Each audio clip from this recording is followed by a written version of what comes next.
Assalamualaikum warahmatullahi wabarakatuh. Perkenalkan, nama saya Fadil Nur Aziza dengan NIM 24842050008. Pada kesempatan kali ini, saya akan menampilkan video pembelajaran untuk memenuhi tugas akhir mata kuliah pengembangan bahan ajar biologi dengan dosen pengampu Bapak Abdul Rahman Rimi, SPD, MPD.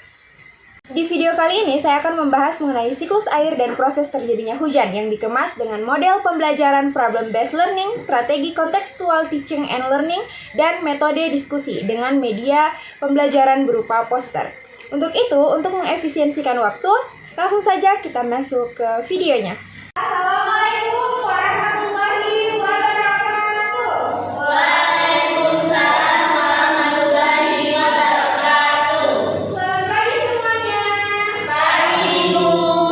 Bagaimana kabar kalian hari ini? Luar biasa, tetap semangat. Yes. Kelas 5, mana semangatnya? Semangat.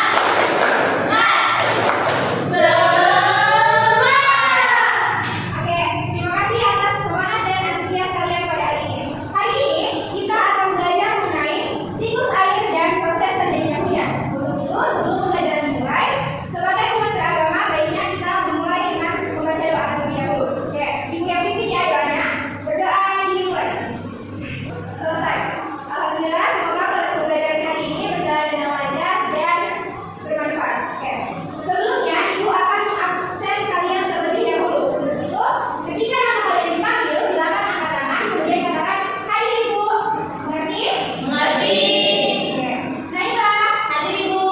Syariah, Hadir, Ibu. ini semuanya hadir, berarti semuanya bisa mengikuti pembelajaran yang berlangsung pada hari ini. Oke, seperti yang Ibu katakan dari awal tadi, bahwa hari ini kita akan belajar mengenai siklus air dan proses terjadinya hujan.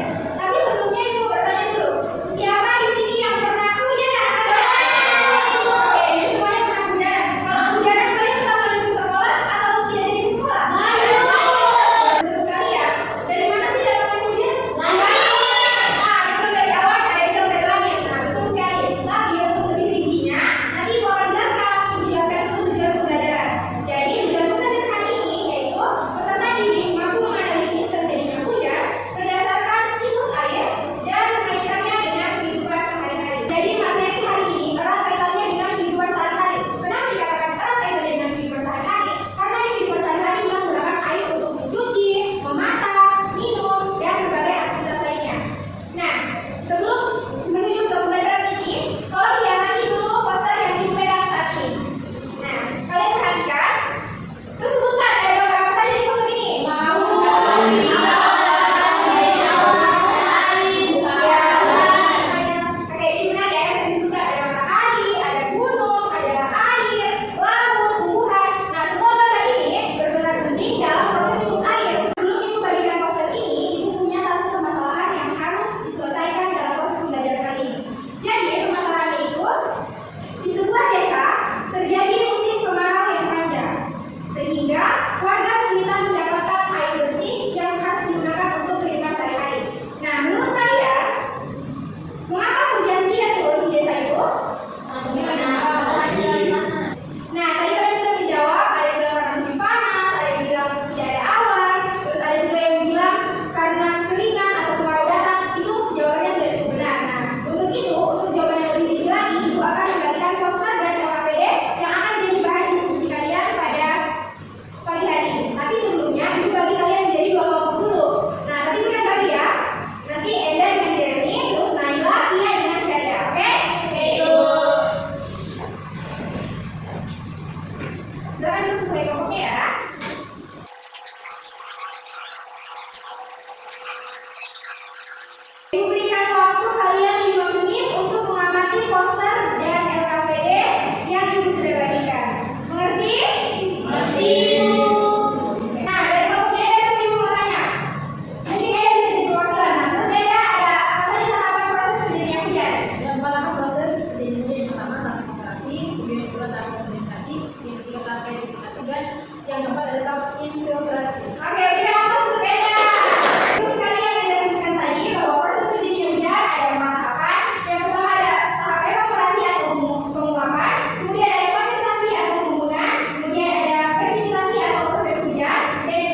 air bergabung jadi besar dan berat. Nah, setelah air akan jadi begini.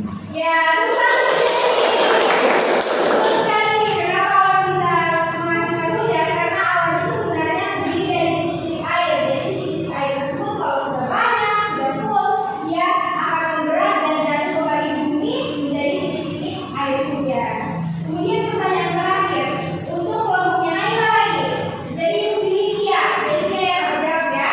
Di sini ada pertanyaan, bagaimana proses tersebut berkaitan dengan kehidupan sehari-hari kita? Itu tadi menyediakan air yang dengan cuci, mandi, minum, dan tidak berenang. Kata siklus air, persediaan air di bumi akan berkurang. Oke, satu ya. Yang dikatakan oleh dia tadi kalau siklus air itu erat kaitannya dengan kehidupan manusia karena manusia itu selalu bergantung pada air baik itu untuk mencuci, untuk makan, memasak, minum, dan kegiatan lainnya. Anak-anak setelah selesai diskusi kelompok, silakan perwakilan kelompok maju ke depan untuk mempresentasikan hasil diskusinya. Oke, mulai dari kelompok satu ya. Sini. Masih kecil suaranya ya, biar teman-teman dengar. Di sini kan dari satu anak kan hasil pabrikan. Jadi tahapan-tahapan pada siklus air itu ada evaporasi, kondensasi, presipitasi, infiltrasi. Hujan terjadi ketika air menguapkan angkar, lalu air naik ke langit, lalu menjadi awan. Ketika awan terbentuk, air kita turun. Matahari bergerak untuk memasak air sehingga air bisa menguap. Oke, berikan aku. Jadi benar yang dikatakan Jeremy tadi. Terus ibu buatkan kesimpulan ya. Jadi proses terjadinya hujan itu ada 4 tahap. Semua tadi evaporasi, Kondensasi, infiltrasi, presipitasi. Nah,